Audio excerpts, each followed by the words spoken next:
Hey guys, welcome back to another video. Today we're going to be replacing the engine air filter on a 2013 BMW 535i with the N55 engine. You're going to find the engine air filter located right inside this airbox. To remove this airbox, you're going to have 6 T25 screws, 3 on this side, 3 on this side, and then one 6mm clamp on the top.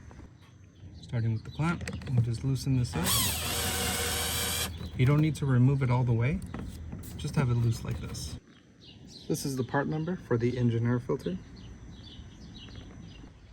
For tools, all we're going to need is a T25 socket, it's a star shape, a 6mm hex socket, I'm going with the 1/4 inch. The flathead you'll only need if the cover is actually really stuck on there. You might not need this. You don't need a drill, you can use simple hand tools, but I'm going to be using this just to make the process a lot faster. We're going to start with the 3 T25s on the left side.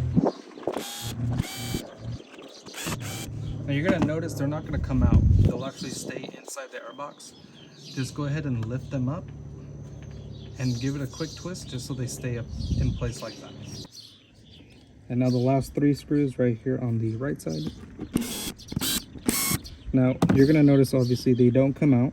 What you can do is you can lift them just like we did the other side and give it a quick twist just so they stay in the upright position here so they don't stay further down. So now we're going to lift from here and you're going to see that it's going to come up with the filter. That's just fine.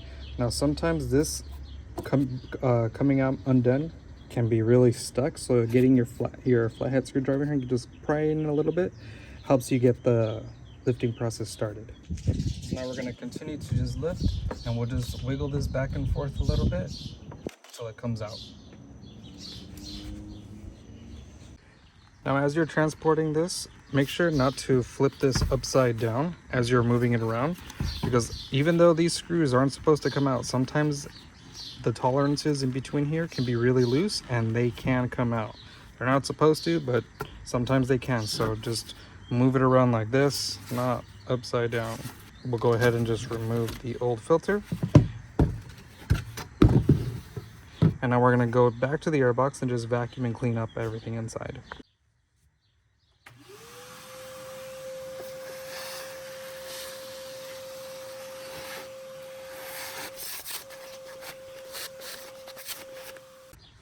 Now you can see there's some little specks still inside here.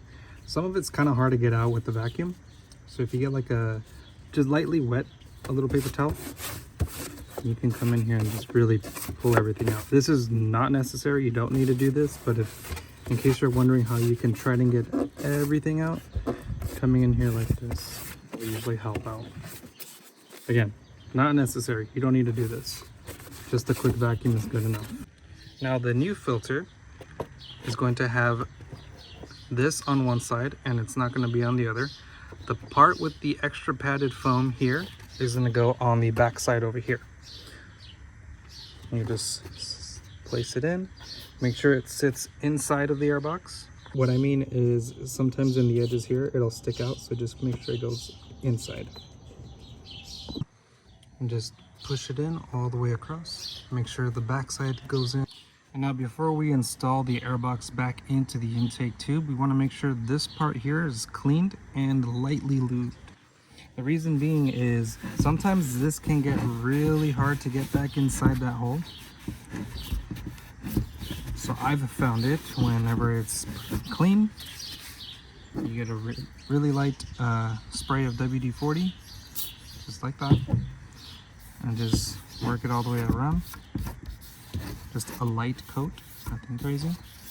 And this is going to help just slip right into the intake tube. Alright, so now we're coming in, and you're going to want to come up like this, slide it into the intake tube.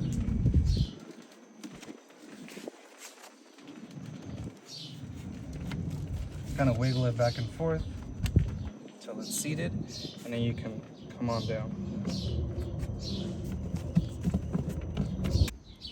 And now you're going to hold down, put a little bit of pressure, and screw these on down. And now the last 3. And these screws here, very light torque. I know I'm using a bit driver, but it's on a little clutch, and it's really only putting about 3 to 5 Newton meters of torque once it seats these screws all the way down. So once if you're using a screwdriver, a hand screwdriver, as soon as you feel it's bottom down, that's pretty much it. Don't go any farther than that.